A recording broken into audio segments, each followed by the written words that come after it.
What if you could help others to find the power to heal themselves, physically, emotionally, and spiritually? When I started teaching my classes, it was in 2002, and I was just doing past life regressions and contacting the subconscious part. But then as the time went on and we found how powerful this was and what we could do with it, a lot of the students began saying, you know, advanced past life regression doesn't really tell what it's all about. This is so much more than that. We think you should change the name. So it was a few years ago, we decided to change the name to Quantum Healing Hypnosis Technique. Help other people to speak to their higher selves. You can. Dolores Cannon has taught thousands of people from across the world how to use QHHT. Now you can learn her method by going directly to themoreshow.com/QHHT. And don't forget to mention the discount coupon More Talks.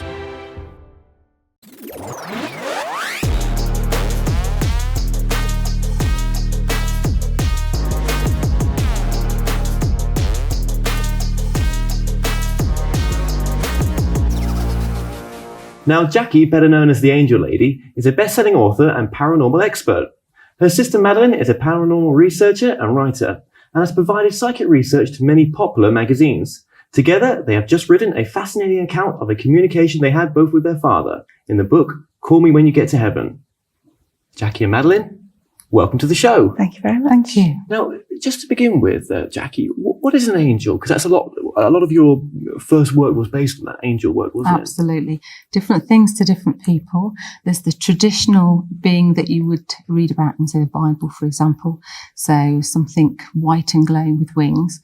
A light being, sort of created by God to look after humankind. So that's the sort of the traditional angel. But lots of people see angels as their deceased loved ones. So their loved ones will appear to them in dreams and visions and say to them, don't worry about me. I've gone to a better place, but I'm your guardian angel now. So lots of people see their deceased loved ones as angels. So two different things, but I've written about both. So can angels be, different things to different people then? And Madeline, what would you think of that? Yes, I think they could.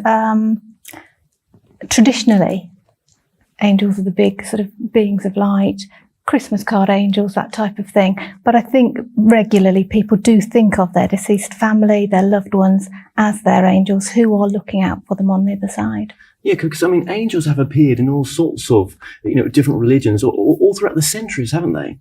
They appear in all different religions in different forms. So most religions believe in some sort of angelic being.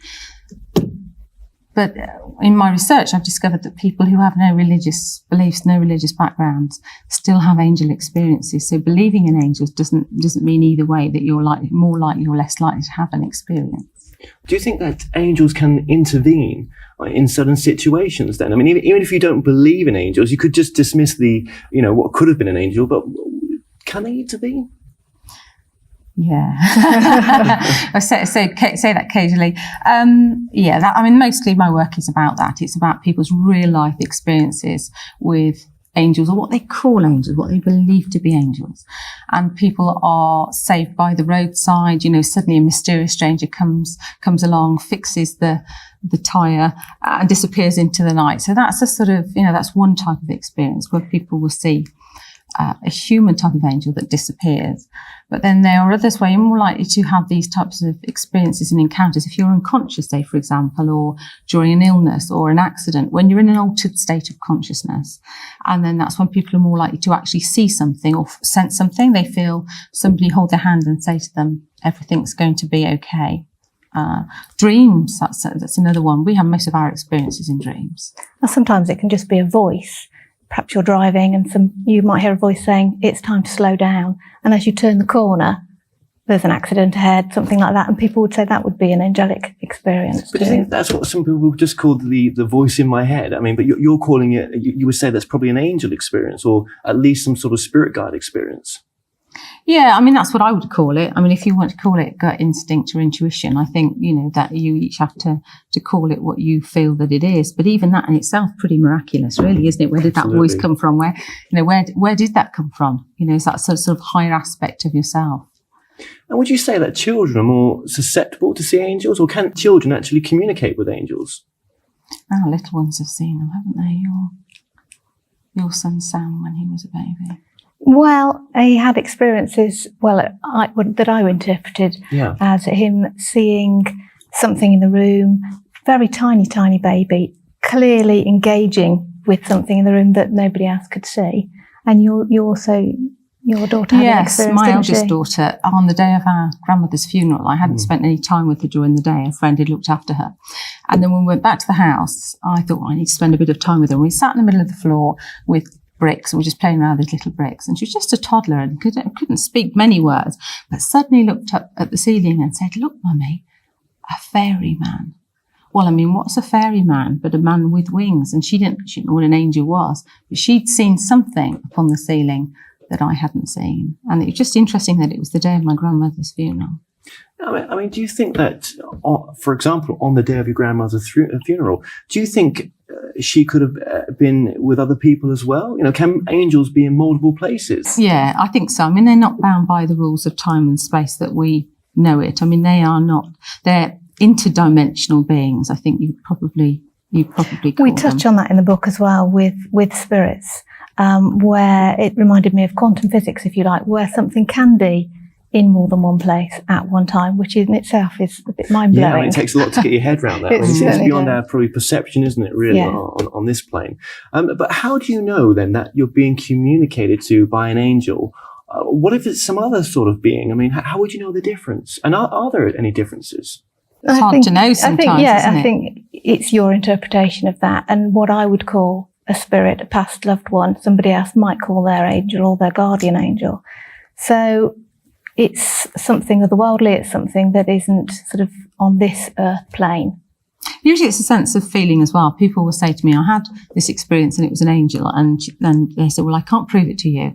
And if you say to them, how do you know? And they say, I just know. So it's a sense, it's a feeling, it's about how it made you feel at the time. And the fact that often people are asking for help and then these things happen. So it's the response to request. Right. Often. So at your lowest point, whatever the situation may be, if you're crying out for help, then what you're saying is most times it's an angelic intervention that's happening, or at least something very spiritual that's going on. Yes, I mean, if it feels positive, that's the key, really. If it feels positive. I think one of the things we've learned is that asking for help is key because they're not supposed to intervene.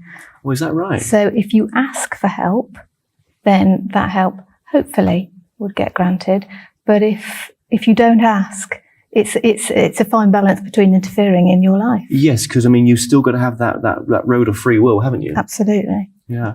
And how would you know that the angel or spirit guides or whatever it is that's communicating with us at that time when we're at the lowest point or whatever the situation may be? How do we know that's just not? How do we validate that that's our loved one coming through then? For example, lots of different ways. Yeah, absolutely. Also proof example. Sometimes I've had proof of things that I didn't know about, had to go and find out and research. So therefore, it wasn't coming from me because I had no idea. So then you find that out at a later date. That's one reason. Oh, I mean, some of the stories that people have shared with me over the years have been amazing. Things like they were feeling low and suddenly a photograph that was in a frame sitting on a mantelpiece would sort of lift up in the air over the top of an object and then land upright on the floor, for example, those types of things. And you think, well, that doesn't happen by accident. Do you think the signs up is there for you to make your mind up whether or not that was from a spirit or something else that's made that move or whatever the sign may be? It's up to you whether you want to take that on board as being a communication from the other side. I think that's right, and I think oftentimes people do dismiss things that happen to them as, I had this experience, but it could have been this or it could have been that, or I had this dream, but didn't take it on board that maybe if you look a little deeper. And I think with the book, because individually you could say, well, is that coincidence? Collectively, as a body of evidence, was very compelling. Absolutely. Now your latest book, Call Me When You Get to Heaven, obviously you've never both written a book together before, have you? No. So just tell me about how that came about. After you. I'd already started to write stories about Dad's life because he'd been very poorly, had many illnesses, and often couldn't remember what had happened to him because he'd been in comas, had brain tumours. And I documented it for him and then would read him everything that had happened weeks at a time, where he'd missed sections of his life. And he was always fascinated to hear about himself. And I kept all the writing and kept all the documents. And you'd always said to him, so when you do pass over, Dad, are you going to call us? Are you going to let us know that you've got safely to heaven? And he'd always say, of course I will, my darling. And on the night that he died, we did start to experience phenomena immediately, straight away. Yeah, it was straight away. And you recognised the signs, did you? Absolutely. I think because we'd both researched it, we did sort of take note. And we said, as we met up on the night he died, perhaps this is his contact. This is what he wanted us to write about. Well, just 2 weeks before he died, we'd actually said to him, will you come and help us write a book? Because before... this sort of 2 weeks beforehand, his late brother had appeared to all of his nieces, the 4 nieces, in dreams, and I'd written about them in my other books. So I'd sort of joked with Dad about it, will you come and help us write a book? And so it was like he'd given us permission. So when he started visiting in dreams and things straight away, then at that point I thought that maybe this is the book. But I couldn't face doing it alone. No, it was hence too the much, reason, wasn't it? Yeah, because we were grieving all the way through, and there were lots of tears. I mean, there was a lot of laughter, but there were lots of tears as well. Isn't it? And there still is. I mean, we kept that all in, and the tears. And I think it's difficult not to. If you're coming along the journey, if you're reading the book, you're on the journey with us, and you're going to feel the emotions that we felt as we went through, hopefully. Well, I mean, obviously it's written from, the perspective to give healing to people that are going through the same situation, isn't it? Absolutely. That was the hope. Yeah, definitely. Yeah. And do you think with both you having a very spiritual outlook on life, do you think you could have got through the passing of your father if you were just religious, for example? I think it would have been much harder. I agree. Much harder. It really helped. Why? I think also before he died, he'd had an experience himself because he'd been in hospital for a procedure only a week or so before he passed. Yeah. And he'd had his aunties come to him who'd passed. And he shared his experience with us, and we said, so I hope you told them you're not ready yet, Dad. Yeah. Oh, yes, I'm not ready to come yet. And he had one final fantastic weekend in London, and then he died. And I think because we felt they were coming to collect him, they were preparing and ready to come for him, that was a great comfort to both of us. Yeah, absolutely. And do you think he knew his time was coming up? Do you think he sensed it? He did. I mean, he had this sort of final operation, and the last thing he said to me just before he went to hospital is, he said, I've been really lucky. I've had all these illnesses, the brain tumour, the perforated ulcer. And I mean, his illnesses was a complete catalogue of experiences. And he said, it's got me this time. And I said to him, don't be daft, Dad. Of course you're fine. It's going to be okay. But he knew. Yeah. And that last time before I took him into hospital before we went away for a weekend. He'd got a taxi booked to take him, and I'd actually had a panic in the night and just had a really strong feeling about it. And I phoned up and cancelled the taxi. And then in the morning I turned up at the house, and my mum said to me, why are you here? I said, I'm taking him to the hospital. And she said, no, I've got a taxi. And I said, no, I've cancelled it. Well, she said, why? I said, I don't know. And I hugged him before we got in the car, and I didn't want to let go. And it was almost like on some level I was being warned, this is the last time you'll get to hug him. And it was. And we'd been away for this weekend. We came back, and he'd been taken into hospital again. And I had a cold. And I mean, there's no way I was going to go and hug him then with his cold, because I mean, if he died at that point, I'd have felt to blame. Yes. So I'd been given this strong intuition, I guess that's all you could call it. So I'd been given the warning. So he knew. And I think on some level, we also knew. Well, okay. Well, I want to get more into the book after the ad break, because there's so much more to touch on yet. So stay tuned, and we'll be joined with Jacky and Madeline right after this short break.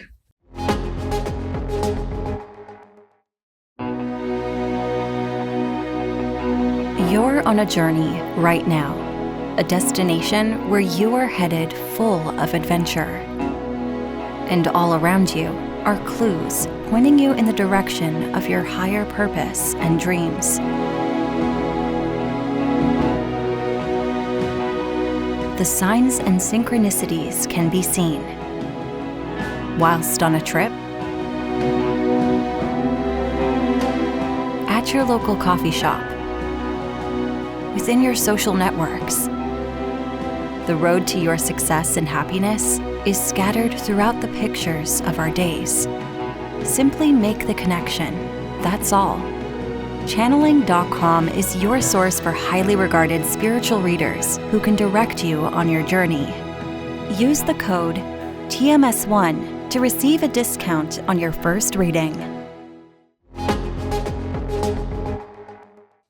Welcome back. I'm still joined by authors Jacky Newcomb and Madeline Richardson. Now, we've been talking about your latest book, Call Me When You Get to Heaven. But a lot of the books sort of takes you back to your father's past, doesn't it, as well? Is there a reason for that in the book? There is. I think because later on, the phenomena that we experience, the dream visitations and things that happen to people in the family and to friends, wouldn't make sense to the reader unless they already knew about things that were important to him in his life. For example, he was a great fisherman. And in one of the dream visitations, he took somebody out on a boat and they went fishing together. And so we wanted to explain things that he was passionate about that then made sense of things that happened when he came back to us. Yeah, because these experiences that happened weren't just with yourselves, was it? When your father's come to visit people, he's come to visit the whole family and friends, hasn't he? Yeah, I mean, there were 20 people had experience after his passing. So, if you were a bit cynical, you could say, well, they made that up. But there were people who were sort of old friends. One friend he hadn't seen, mum and dad hadn't seen for 10 years, that had an experience that met my mum coincidentally in a hospital and said, well, I had a strange dream type of experience. He said, it was so real, I told everybody about it. He said, and I cried because it felt so real to me. And of course it was. And it was only at that point my mum became alert and said, you need to speak to Jacky. But this man had no idea of the work that I do for a living. So that was a good one. I like that one. Yeah, absolutely. And, when your dad passed, with you having done both the work that you've done, it didn't really shake your truth to the foundation, did it? I mean, you didn't have to rethink, well, has he gone back home or what? You were still quite content and happy that he'd moved on and he's back home. I think that's true. I mean, we'd both researched the subject and covered the subject for 25 years plus. And I think that I had no doubt anyway, absolutely no doubt at all. If anything, it was extra confirmation. And this really is real. And look at all these experiences that we've had and people around us have had. Yeah. And it just made it even more convincing and real. Yeah, it's a very, very beautiful thing, isn't it? And do you think that we can all communicate with with someone that's just passed on? I mean, do we all have that ability, or do we all want to do that? Yeah, I don't know that we all can, and I don't know that they can all come back. I think the most important thing is, if the listeners want to try, it's important that you ask for some sort of sign that there is a continued existence. I mean, in the years that I've done research for many books, the deceased loved ones have come back in these dream visitations, so real experiences when the body's asleep. They've come back and they brought us certain types of information. Like, for example, they've said, although I've come to you, I can't come and see your mother because she's not ready yet to see me. So I feel like there's some sort of universal law where they can't come back unless they're coming back to help us. If they're going to come back too soon and it's going to make things more difficult or worse, then they seem unable. So how do you think it can help you if they do come through? Is that part of the grieving process, or? It's definitely meant to be a comfort. Some people are too closed down in the beginning by grief to recognise any signs or anything like that. But I think it is possible. And I think when you're past the worst, and in fact, it did happen in the book where for a long time, Dad didn't come through to Mum.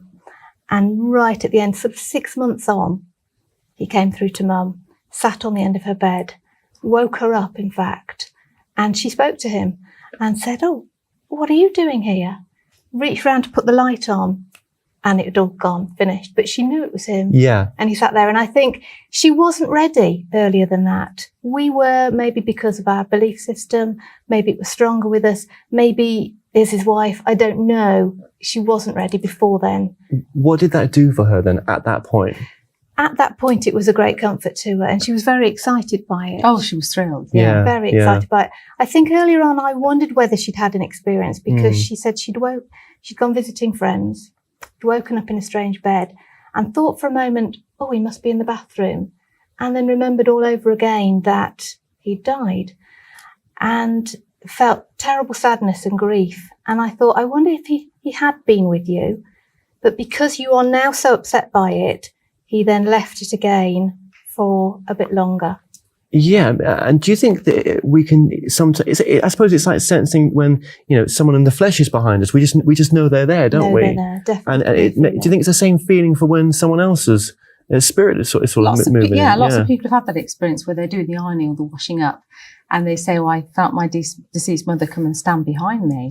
And how do you explain that so that somebody else would believe you? Walk into your aura. Yeah, you feel that touch in the same way that you might walk into a house and say, "Oh, I don't like the feel of this house," or you might say, "What a lovely feel! This house feels cozy," because we use our senses all the time. If somebody was looking at, if you were at a party and somebody across the room was looking at you, you turn around, you get a sense of that. You feel, because we use our sort of energy field, we use that all the time, and then we're not necessarily aware of that. So yeah, sometimes it can be subtle, and other times, as some of the experiences we had, it's not so subtle. Absolutely. So just going back to the dreams, is that normally where contact can be made? It's one of my favourite ones. Yeah. I mean, obviously over the years I've heard all sorts of different things. And when you're asleep, your body's asleep, so you're not actually dreaming. You can be having an ordinary dream, and then all of a sudden it can slide to one side or sort of fade out. And then a deceased loved one will sort of step through a door, walk through a light, and you become lucid and aware. So you know that your body's asleep. I've even heard myself snoring, which is quite funny. You know your body's asleep, but your mind is very aware, because when you see that deceased loved one, you're immediately confused. And one of the most common things that people say when they're asleep is, "Why are you here? I thought you were dead." So you are conscious of that on that level. So it's something we don't understand a lot of, but it's one of the more common ways to have afterlife communication. And of course, because your body's asleep, it's easy and safe. So when you wake up, if you're not ready to accept that, you can say, it was just a dream and it's not frightening. If you are ready, I mean, people have these experiences and 20 years later, they're still clear and vivid. And you don't remember dreams normally. No. But with these, you don't forget. Not like that, that's right. And I mean, what about the opposite angle of asking yourself, what about going to see a psychic? I mean, is that just another way of communicating with them? Yeah, just another way of communicating. I always think, why would you go to a third party if you can have that experience directly? And I think sometimes for some people that's the only way they're going to have that experience. And I think there are psychics and mediums out there that perform, a brilliant job. But for me, my experiences have always come personally. So it would always, you don't want somebody sitting in the middle saying, can you just tell me what he said? And then you're passing the message backwards and forwards. And in a dream visitation experience, they can come direct. Well, do you think that's because we're scared of our own abilities of what we can ultimately do? Possibly, but sometimes people don't seem to be able to have these experiences. I mean, we literally, one of my sisters had a dream experience where my father-in-law came to my sister in a dream. And she said to him, while she was asleep, she said, "No offence, but why have you come to visit me?" And he said, "Because John, my husband, sleeps on another level. So he sleeps in a sort of very deep, whatever that level is, whatever that means. And so that he wasn't able to reach him. So sometimes it's because of the way we sleep. So sometimes it's to do with us that we're unable to receive the communication. So that's where a psychic is very useful indeed." So then, as it says in the book, death is just the beginning, isn't it, Madeline? It is just the beginning, definitely. I think we visit Earth, I think we visit this plane, if you like, many times. I think we come, we learn lessons, and we do it over and over and over again. Well, for what purpose? We're continually learning. I think love and knowledge are the most important things that there are. And I think when we get it right, we end our journey, if you like. We go back to the source. And do you think we get it right? I think some people get it right quicker than others. Yeah. So we're all at different levels, do you think? I think we are. I think some people are new souls and some people are very old souls. Some people have had many lifetimes and some have only had a few. I don't seem to be any judgment on that, though, does there? Not at Certainly all. with the experiences that I've had where there isn't a problem. It's like, you wouldn't look at a child at infant school and you wouldn't think of them any differently than you would somebody who was at college, for example. They're just at a different stage of learning, and that's okay. Yeah. And there's, as you say, everything's perfect. Okay, so the book's out now. What's your hope for the book? Well, I think the most important hope that we have is that people who are also grieving gain comfort from it. Because if they have been unlucky enough to have no experience at this stage, sometimes when people read the books, they say they then had an experience afterwards, almost as if reading about the phenomena takes the fear away and then opens them up to better receive their own experience. So I hope that for the people that want that experience, I hope that. But also I hope that the book brings comfort to other people who are going through the process to know that there is something else, and we believe that without a shadow of a doubt. Absolutely. Yeah. And where can you get the book from, Madeline? All major bookstores, and it's also available on the internet, and it's available on Jacky's website through signed copies. Right, so they can go straight to you and get it all They through all the can, major bookstores. absolutely Well, that's can. wonderful. Well, look, thank you both so much for joining me. It's been an absolute honour and a pleasure to have you on. Thank you very much. Thank you.